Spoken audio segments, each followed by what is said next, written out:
Hello everyone, welcome back to Movie On. Today we're going to do a recap of the movie called Beau, and this movie is from the year 2010.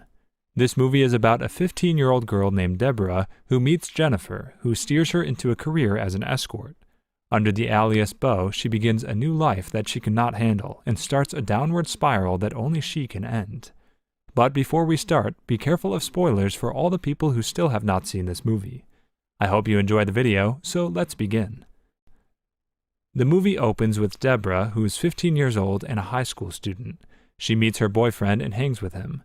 She asks him if he misses her. He replies that he does indeed miss her a lot. While lying on the grass with her boyfriend, she sees a woman on a bike who stops and keeps on looking at them. Deborah's boyfriend starts her and touches her, which makes Deborah a bit uncomfortable. So she tells him to stop because she doesn't like this kind of stuff, and she's not ready for this kind of affection. Deborah returns to her home where we meet her mother and her younger brother. Her mother tells her that she just lost her job today, and the two of them get into an argument. Actually, her mother has been fired from previous jobs before, and their condition had been so bad that a few weeks ago they had almost no money to buy food, and due to that fact, they're now living with Deborah's grandfather, her mother's dad. But Deborah thinks that this is her mother's fault, and she tells her mom that she's tired of asking, and she'll not beg for her daily pocket money anymore, and they can't live like this at her grandpa's house. Her mother reassures her that her grandfather has no problem with them living at his house. But since Deborah is just a 15-year-old little brat, she doesn't listen to her mom and goes upstairs to her room. The next day, Deborah goes to school and hangs with her boyfriend. There she sees the same bike girl again who was staring at them earlier. She arrives with her boyfriend, who drops her off in an expensive car. The girl enters the school and asks the kids around Deborah for a lighter, but she doesn't find any. Deborah overhears her and runs after her and gives her a lighter so she can light up herself. Deborah tries to talk with her and tells her that she lives in the area near her house, and that they're both neighbors. She does not pay much attention to Deborah, so she thanks her and goes to her class. This girl is Jennifer, who is 18 years old, and Deborah has been very impressed by her and wants to live her life to the fullest, just like Jennifer, ever since she moved in with her grandfather. After school, Deborah goes shopping with her friends. She looks at herself in the mirror while trying on pants in the dressing room, but all of a sudden her friend enters the room and tells her that the pants suit her and it looks good on her. They go to the counter to pay, and one of Deborah's friends notices that she didn't buy the pants that she was trying on.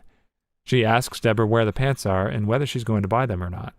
Due to lack of money and poverty, she lies to her friend and tells her that she didn't like those pants. On her way home on the bus, Deborah reflects on her living condition and feels that she needs money because she's growing up and she needs money to fulfill her passions. She reaches home and sees that her grandpa is sleeping, so she goes through his cupboard and steals $50, but then she feels a little guilty, so she puts back the $50 and steals only $20. She exits her house, and at the same time she leaves her house, she sees on her right that Jennifer is being kicked out of her house. They both look at each other, and then they both go to a park around their house together. They both sit together and talk. Jennifer asks Deborah if she wants to hang out with her at some place. Deborah quickly replies yes, in the fascination of Jennifer. Jennifer takes her to a club, where they both dance and enjoy their time together. Jennifer asks Deborah if she would like to drink anything. Deborah gives her the $20 she stole and tells Jennifer to get any drinks that she likes. Jennifer doesn't accept her offer and gives Deborah her money back. Deborah asks her why she's not accepting her money. She tells Deborah that she won't take money from her and instead tells her to watch how she gets drinks for them without money. Jennifer approaches a couple of guys around the bar, seduces them, and gets free drinks for her and Deborah. Deborah sees her flirting from the back, and when Jennifer brings the drinks, she asks her if she knew who those boys were. Jennifer laughs and tells her that she doesn't know who the boys were, and she's never seen them in her life before. They both laugh and finish their drinks. Deborah tells her that this time she'll get the drinks for them through the same way she got them drinks. The same guys get them drinks again, and Deborah enjoys her time with Jennifer. She asks Jennifer where she gets all her money from. She tells Deborah that it's a secret, and she can't tell her. Deborah, being young and poor and very curious, keeps on insisting to her and asks her how she's able to get so much money. They leave the club, and Jennifer gives up and spills the beans. She tells Deborah that she's an escort. Deborah asks her, what does a person do if they're an escort? Have intercourse with random people? Jennifer tells her, no, that's not what being an escort is all about. She tells Deborah that she does whatever her clients tell her to do, and if she's willing, then she can have too. She suggests to Deborah that she should work as an escort as well. She tells Deborah that she needs a new name, and she's mostly known as Jen in her field. She tells Deborah that she needs to get rid of her name and make it short, so she gives Deborah her new alias, Bo, which makes Deborah quite happy. The next day, Deborah asks her mother for $5 for school, but she gets busted by her mother for stealing. Her mother asks her what happened to those $20 that she stole. She denies her implication and pretends she doesn't know what her mother is talking about. She gets furious and asks her mother how much longer will she need to beg like this for money. They both get into an argument again, and her mother gets a bit frustrated and tells her that she's doing her best. Why can't she see how much effort she's putting in for the family? Deborah yells at her that it's not her fault that she's unable to find a job, and leaves the house. She gets sad and calls Jennifer. She asks Jennifer about her work and tells her that she too wants to work as an escort like her. Jennifer introduces Deborah to her friend Vincent. Vincent is a businessman who sends escort girls like Jennifer to bigger businessmen. Vincent asks Deborah her age. She lies and tells him that she's 18, because if she had told him she was only 15 years old, then he would not have hired her due to child misconduct. Vincent asks Deborah what she wants to do. She tells him that she wants to work like Jennifer. Vincent then takes her for shopping and buys her new clothes, which makes her happy. Vincent also buys a pendant for her, which makes her even happier and more cheerful. Vincent takes her to the fishing docks and tells her to put all of her stuff and new clothes in the boat, because from there she'll get dressed and leave to meet her clients. The next day, she lies to her mother and tells her that she got a night job in a hotel. Later on, she gets a call from Vincent, who tells her that she has to meet a client tonight. Vincent takes her to her client, a businessman named Robert. She spends time with him, swallows a couple of drinks, and when she's alone in the car with Robert, he starts touching her slowly. But the scene cuts off, and we see Deborah talking with Vincent and complaining to him that Robert tried to kiss her, but she didn't let him. Vincent tells her charmingly that she wouldn't die if she would kiss for once. He tells her that Robert is one of his very good clients, and it's not good to upset a client like this. He gives her money and kisses her, which makes her happy because she knows now that she has found a solution for her miseries. The next day, she meets Jennifer and asks her if she has been with any of her clients. Jennifer tells her that she's with all of her clients. She tells Deborah that she was also afraid like her, but once she became their clients, all her fears faded away, and now all she thinks about is money. Deborah gets a call from Vincent, who tells her that she'll be meeting a new client tonight with Jennifer. This makes both of them very happy. Later that night, they meet their clients at a pool party. One of the clients calls Jennifer. She takes off her clothes and starts seducing her client and goes inside a room with him. Deborah watches this as another man approaches her and takes her to a room and demands oral. Deborah goes with the flow because she doesn't want to disappoint Vincent again. She gets quite uncomfortable, but she pleases her client's demands. We see her later going home with Jennifer and Vincent in Vincent's car, looking sad and irritated. The next day in school, Deborah gets a text from Vincent about a client.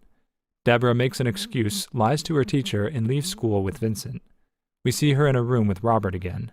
Robert starts touching her and her, getting in. She still looks disturbed, but she doesn't want to displease Vincent because otherwise she knows he will fire her. Vincent takes her back home and notices that Deborah is looking very sad and crying. He encourages her and tells her that she has no idea how happy he is with her. He tells her that once she's done with her school, then he's going to marry her. Deborah is now a fully fledged prostitute, making money and completely making prostitution a part of her life. Now she could buy anything that she wanted or needed, when she wanted or needed it, without begging or facing any sort of humiliation. One day, on her younger brother's birthday, Deborah is enjoying and having fun with her family, but all of a sudden she gets a message from Vincent calling her for a client. She lies to her mother and tells her that she needs to go to the hotel because today all of a sudden a lot of people have appeared and she's needed there. Her mother refuses to let her go, but she doesn't listen to her, fights with her, and leaves anyway. She goes to a party with Vincent and Jennifer. There, a man starts dancing with and touching Deborah and offers her $400 to have with her. She agrees and goes with him to the bathroom while Vincent and Jennifer see her. After the party, Vincent gets angry with her about the guy from the party, but then he kisses her and they both get in and make love. Meanwhile, Deborah returns home and finds herself in a really problematic situation. She sees that her mother has found all of her secret money that she hid from her. Her mother asks her where she got all of this money from. She lies and tells her that she stole it from her boss's office. Her mother tells her that she also found underwear with them and asks her to tell her clearly what she does and how she got so much money. Deborah does not answer her and tries to escape. Her mother grabs her and pushes her onto the sofa and asks her again about her work. Deborah's mother tells her that if her father was here, then she would have gotten in real trouble. Deborah tells her mother that she's the reason her father is not present there. Deborah finally opens up to her mother and tells her that she presents her body and spreads her legs for people and they pay her money. Unlike her mother, she does not spread her hands to beg from people. Her mother tells her to leave the house, just like Jennifer's parents did. The reason why Deborah's dad left them is because her mom used to have a lot of affairs with other people.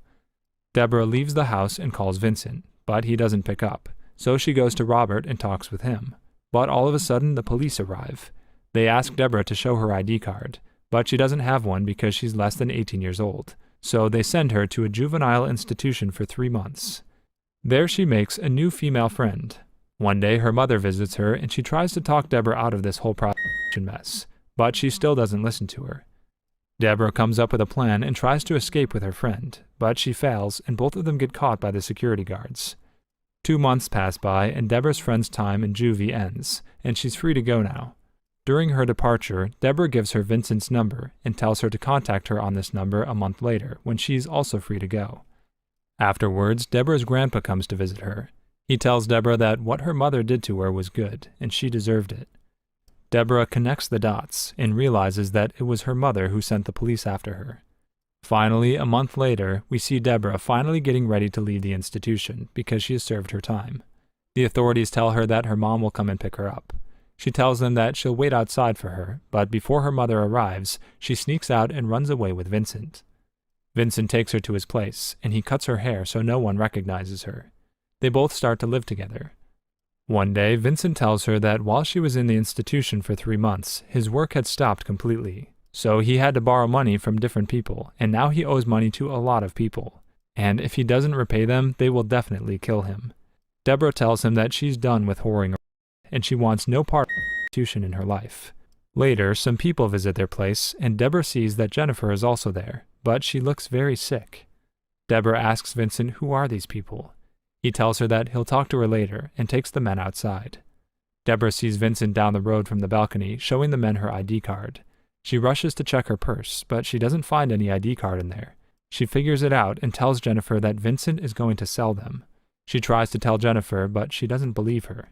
She tries to escape, but the door is locked from the outside, so she goes to the balcony and calls her mom, but Vincent's men charge in and snatch her phone. They throw Deborah and Jennifer in the van and take them away. Deborah manages to steal a phone that belonged to the driver.